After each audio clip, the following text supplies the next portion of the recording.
மகாநதி நேற்று விஜயோட அத்தை வீட்டில் எல்லாரும் போயிருக்காங்க. அவங்க அத்தை யார் என்னன்னு கேட்டுட்டு இருக்காங்க. இதுக்கப்புறம் வர போகிறது நம்ம மகாநதி இன்னைக்கு பார்க்க போகிறோம். அப்போ அவங்க அத்தை கேட்டுட்டு இருக்காங்க, இவங்களாம் யாருனா அப்படின்னு கேட்டுட்டு இருக்க சந்திரன் சொல்கிறாப்புல, நீ எப்படி தங்கச்சியோ அதே தாம்மா சாரதாவும் எனக்கு தங்கச்சி பிள்ளைங்க தான் இருந்தீங்க 4 பேருமே. அவங்க 2 பேரும் மாப்பிள்ளைங்க, 2 பொண்ணுகளோட 2 மாப்பிள்ளை, பெரிய மாப்பிள்ளை சின்ன மாப்பிள்ளை அப்படின்னு காமிச்சிட்டு இருக்கும்போது காவியை பற்றி சந்திரன் ஒன்றுமே சொல்லலை. இவங்க எப்படி நான் உங்களுக்கு பழக்கம் அப்படின்னு சாந்தி கேட்க, எல்லாம் 20-30 வருஷத்துக்கு முன்னாடி பழக்கம் தாம்மா அப்படின்னு கொடைக்கானல்ல தான் அவங்க இருக்காங்க அப்படின்னு சொல்லிட்டு இருக்காரு. அதுக்கு சரின்னு சொல்லிட்டு பிள்ளைகளை கூப்பிட்டு எல்லாத்தையும் அறிமுகப்படுத்தி வைக்கிறாங்க. இதான் அவங்க மாமா அப்படின்னு. அப்போ ஆனால் ஓமா தான் எங்கண்ணா அப்படின்னு கேட்க, எந்த இருக்கானே விஜய் அப்படின்னு சொல்லி காமிக்க சாந்தி சந்தோஷம் தாங்க முடியல. ஏன் மருமகனா அப்படின்னு சொல்லிட்டு ஆச்சரியத்தோட பார்க்க, என்னம்மா அப்படி பார்க்குற அப்படின்னு சந்திரன் கேட்க, இது இல்லைண்ணா இத்தனை வருஷம் நான் பார்க்கலையே, அதுதான் எனக்கு கொஞ்சம் வருத்தமாக இருக்குது அப்படின்னு சாந்தி சொல்ல, அதெல்லாம் வருத்தம்லாம் படாத, அவன் தான் இப்போ இங்கே கூட்டிகிட்டு வந்ததே என்னைய, நீ எது வீடு மாறி போயிருப்ப, உன்னை எங்கே நான் தேடுறதுன்னு சொல்லிட்டு இருந்தேன், இருந்தாலும் போய் பார்க்கலாம்ப்பா வாங்க போகலாம் அப்படின்னு சொல்லி கூட்டிகிட்டு வந்தாம்மா அப்படின்னு. அப்படியா, நான் பார்க்கலனாலும் என் மேலே என் மருமையன் பாசமாக இருக்கான் அப்படின்னு. ஆமாம் பாசமாக இருக்காங்க, ஏக்கா நீங்கள் இத்தனை வருஷம் நீங்கள் என்னை பார்க்க கூட வழியேன்னு உங்களை 4 வார்த்தை கேட்கணுன்னே நான் அப்பாவை கூட்டிகிட்டு வந்தேன் அப்படின்னு சொல்ல, டே என்னடா என்னை திட்டுறதுக்காண்டி வந்தியாடா அப்படின்னு சாந்தி கேட்க, ஆமாம் இத்தனை வருஷம் நான் சின்ன பிள்ளையிலேருந்து அப்பா அம்மா இல்லாமல் இருந்தேனே, ஒரு உறவுன்னு யாராச்சும் வந்து பார்த்தீங்களா, இப்போ நான் வந்தோடனே என் மருமையன்னு சொல்கிறீங்க அப்படின்னு சொல்லிட்டு கேட்க, பேசாமல் இருடா அப்படின்னு தேவி அவங்க அம்மா சொல்கிறாங்க.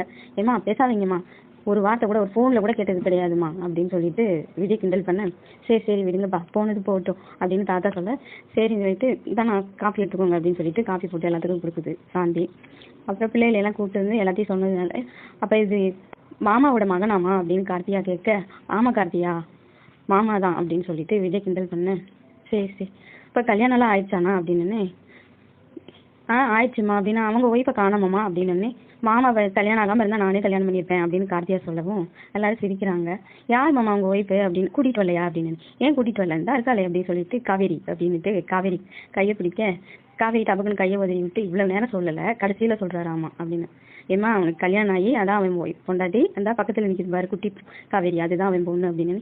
இவ்வளோ பெரிய பொண்ணாக இருக்காளா, ஏமாம்மா எங்ககிட்ட சொல்லவே இல்லைன்னு சாந்தி தாத்தா கிட்ட கேட்க, எங்களுக்கே தெரியாதுமா அவன் கல்யாணம் பண்ணிட்டு வந்துட்டான், திடீர்னு நான் ரிசப்ஷன்லாம் வச்சேன், சரி இவ்வளோ தூரம் உன்னை எங்கே கண்டுபிடிக்கிறதுன்னு சொல்லிட்டு நான் ஊர் பக்கம்லாம் போகவே இல்லை, அங்கே இருக்கவங்களை கூட்டே ரிசப்ஷன் வச்சுட்டேன் அப்படின்னு சொல்ல, அதுக்கப்புறம் எவ்வளவோ பிரச்சனை சாந்தி, அதனால தான் உனக்கு கூட ஒரு தகவல் கூட சொல்ல முடியல அப்படின்னு தாத்தா சொல்கிறாரு. பரவாயில்ல இருக்கட்டுமாம்மா, இப்போயாச்சும் எனக்கு என் உறவுன்னு தேடி வந்தீங்களே, எனக்கு அதுவே போதும், இத்தனை வருஷம் மனசுக்குள்ள தான் நினச்சிக்கிட்டே இருந்தேன், யார்ட்டையும் சொல்லலை அப்படின்னு. ஆமாம் தாத்தா, ஒரு வார்த்தை கூட எங்கள் அம்மா புலம்புனதே கிடையாது, எனக்கு ஒரு அண்ணன் குடும்பம் இருக்காங்க, இப்படி ஒரு அண்ணன் மையம் இருக்காங்கன்னு ஒரு வார்த்தை கூட எங்கள் அம்மா சொன்னதே கிடையாது. பரவாயில்ல கார்த்தியா, அவங்க அம்மா அவ்வளோ தைரியசாலியாக இருக்காங்க, சொந்தமே வேணான்னு அப்படின்னு விஜய் கிண்டல் பண்ண, டேய் போதுண்டா எனக்கு கிண்டல் பண்ணிகிட்டே இருக்காத அப்படின்னு சாந்தி சொல்ல, எப்பா அத்தைக்கு தான் இந்த ஊரா பூர்வீகமா, நமக்கெல்லாம் எந்த ஊருப்பா பூர்வீகமாக இருக்கீங்க இருந்தோம் அப்படின்னு கேட்க, நமக்கு இங்கே இருக்குடா வீடு அப்படின்னு சொல்கிறாரு சந்திரன். நமக்கு இருக்கா, சொல்லவே இல்லை, என்னப்பா ஒவ்வொன்றையும் கேட்டால் தான் சொல்லுவீங்களா அப்படின்னு சொல்ல, இல்லைடா நம்ம வீடு இங்கே தான் இருக்குது, அந்த இன்னொரு 2 தெரு தள்ளியே கிழக்கு கோபுரம் தெருவுன்னு சொல்லுவோம்டா, அங்கே தாண்டா போகணும் அப்படின்னு.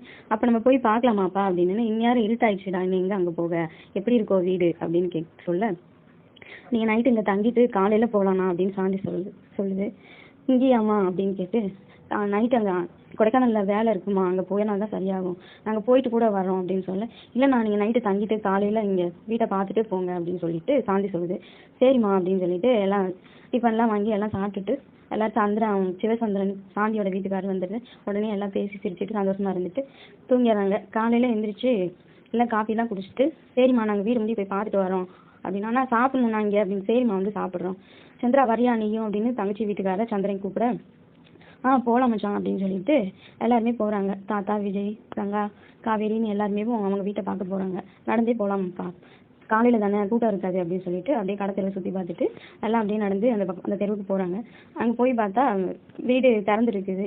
என்னடா வீடு திறந்துருக்கு, யார் இருக்கா அப்படின்னு சொல்லிட்டு சந்திரன் வேகமாக படி ஏறி வீட்டுக்குள்ளே போகிறாப்புல. அப்பா மெதுவாக போங்கப்பா, ஏப்பா அவ்வளோ வேகம், இல்லைடா நான் பூட்டியே தான் வச்சுருப்போம், யார் வந்திருப்பா வீட்டுக்கு அப்படின்னு சொல்லிட்டு உள்ளே ஓடி போய் பார்க்க, அங்கே வந்து அவங்க அத்தை இருக்காங்க, அவங்க மீனம்மான்னு சொல்லிட்டு அவங்க அத்தை பேர். அங்கே போய் உள்ளே போனோன்னே யார் இருக்கீங்க அப்படின்னு கேட்க, அங்கே ஒரு பாட்டி உள்ளே வர்றாங்க, வெளியே அந்த பக்கம் கிச்சன்ல இருந்து வெளியே வராங்க. வந்து யார்ப்பா நீங்க அப்படின்னு அந்த பாட்டி கேட்குறாங்க. அத்தை என்ன தெரியலையா அப்படின்னு கேட்க, இதுக்கப்புறம் நாளைக்கு பார்க்கலாம்.